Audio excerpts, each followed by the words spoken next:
Assalamualaikum warahmatullahi wabarakatuh. Salam sejahtera untuk Bapak dan Ibu para purna bakti di seluruh penjuru Indonesia, dari Sabang hingga Merauke, dari Miangas sampai Pulau Rote. Semoga Bapak dan Ibu semua selalu dalam keadaan sehat, diberikan umur panjang, rezeki yang berkah, dan selalu berada dalam lindungan Allah Subhanahu wa Ta'ala. Pada kesempatan kali ini, izinkan saya menyapa Bapak dan Ibu dengan penuh rasa hormat dan kekeluargaan. Di video ini kita akan membahas informasi penting yang sedang banyak diperbincangkan, terutama yang berkaitan langsung dengan hak para pensiunan. Oleh karena itu, mari kita simak bersama dengan hati yang tenang agar tidak terjadi kesalahpahaman. Bapak dan Ibu yang saya hormati, belakangan ini banyak sekali video dan informasi di media sosial yang membahas tentang pencairan tunjangan maupun kenaikan gaji pensiunan. Sebagian informasi tersebut benar, namun tidak sedikit pula yang masih simpang siur. Banyak judul yang dibuat sangat sensasional sehingga menimbulkan harapan besar, tetapi belum tentu semuanya berasal dari sumber resmi. Karena itu, dalam video ini kita akan mencoba melihat informasi tersebut secara lebih jernih dan berdasarkan sumber yang jelas. Tujuannya agar Bapak dan Ibu tidak mudah terpengaruh oleh kabar yang belum tentu kebenarannya dan dapat memahami situasi sebenarnya. Sebelum masuk ke pembahasan utama, saya mengajak Bapak dan Ibu untuk menyimak penjelasan ini dengan santai namun tetap serius. Anggap saja kita sedang berbincang santai sambil menikmati secangkir teh hangat atau kopi favorit. Informasi yang akan kita bahas memang cukup panjang, tetapi penting untuk dipahami secara menyeluruh. Dengan memahami seluruh penjelasan sampai akhir, diharapkan Bapak dan Ibu tidak lagi merasa bingung atau khawatir terhadap berbagai informasi yang beredar. Kita akan mencoba memisahkan mana kabar yang sudah resmi, mana yang masih berupa rencana, dan mana yang masih perlu menunggu kepastian dari pemerintah. Kabar pertama yang cukup menggembirakan datang dari pengumuman pemerintah pada awal Maret 2026. Pemerintah secara resmi menyampaikan informasi mengenai pemberian tunjangan hari raya atau THR bagi aparatur negara, termasuk para pensiunan.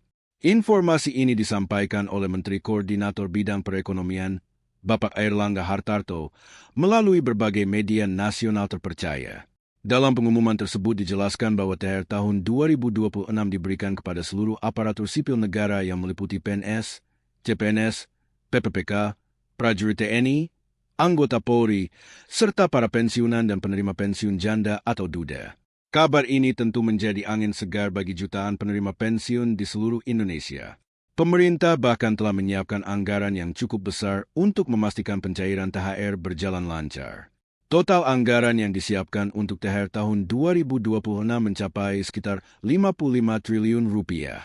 Angka ini lebih besar dibandingkan tahun sebelumnya yang sekitar 49 triliun rupiah.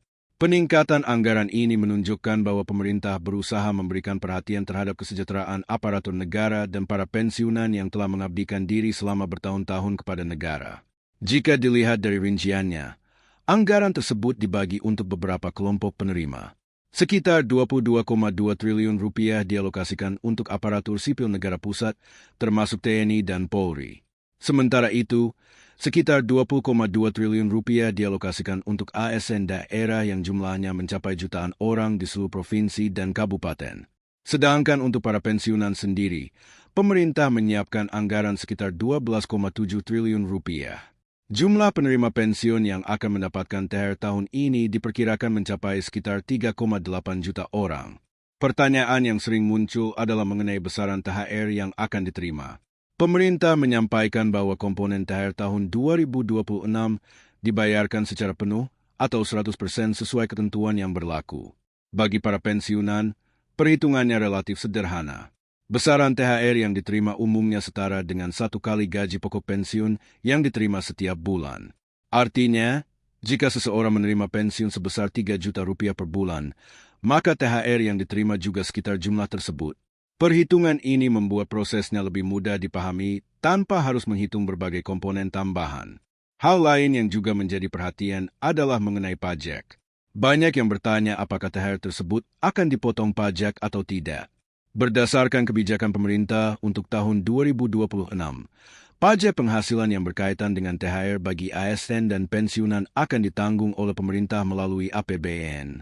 Dengan demikian, nominal THR yang diterima oleh para penerima manfaat tidak akan berkurang karena potongan pajak.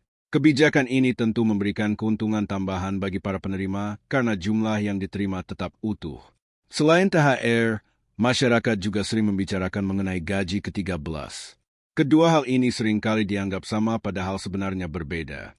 THR diberikan menjelang Hari Raya Idul Fitri sebagai bentuk dukungan terhadap kebutuhan hari raya. Sedangkan gaji ke-13 biasanya diberikan sekitar pertengahan tahun, umumnya pada bulan Juni, bertepatan dengan awal tahun ajaran baru. Tujuan pemberian gaji ke-13 adalah untuk membantu kebutuhan pendidikan anak. Jadi bapak dan ibu perlu memahami bahwa THR dan gaji ke-13 merupakan dua kebijakan yang berbeda.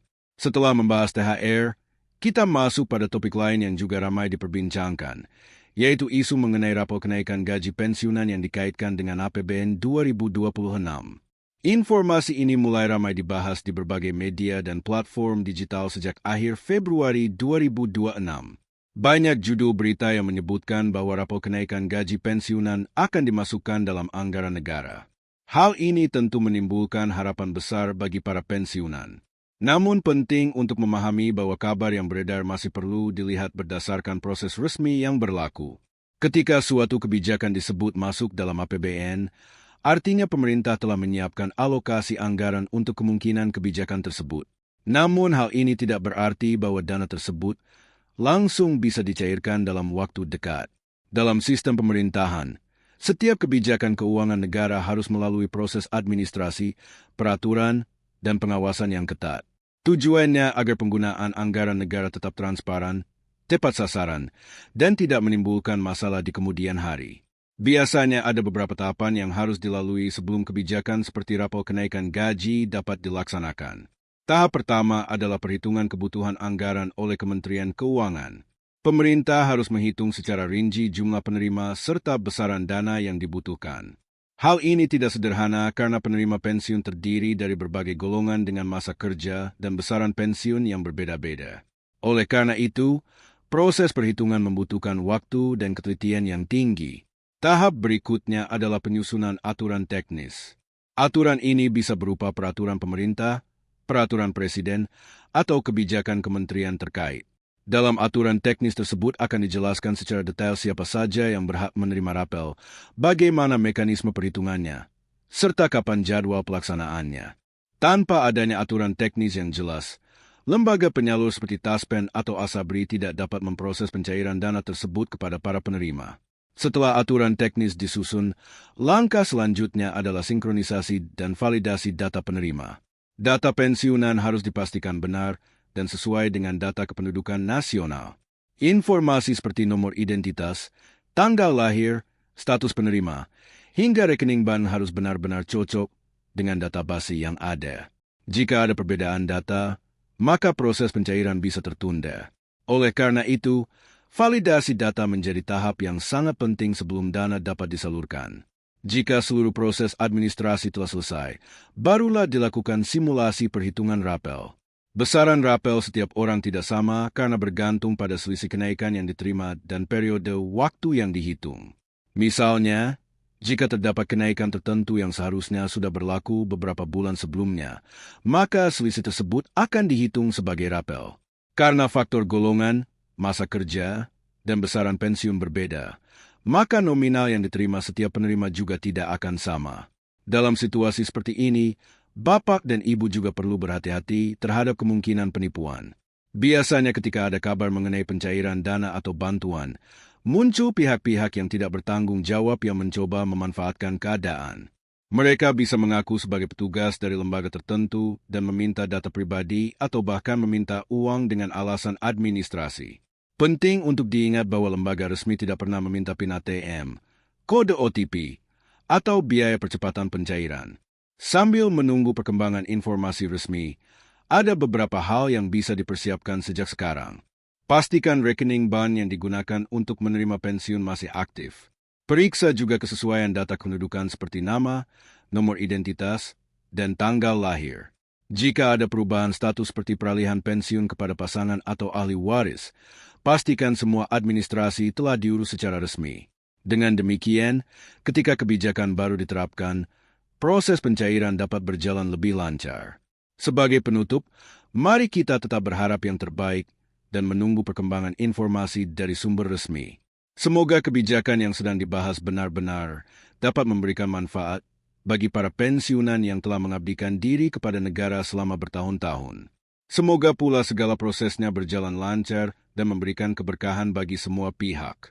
Terima kasih atas perhatian Bapak dan Ibu yang telah menyimak penjelasan ini. Semoga kita semua selalu diberikan kesehatan, ketenangan, dan rezeki yang berkah. Wassalamualaikum warahmatullahi wabarakatuh.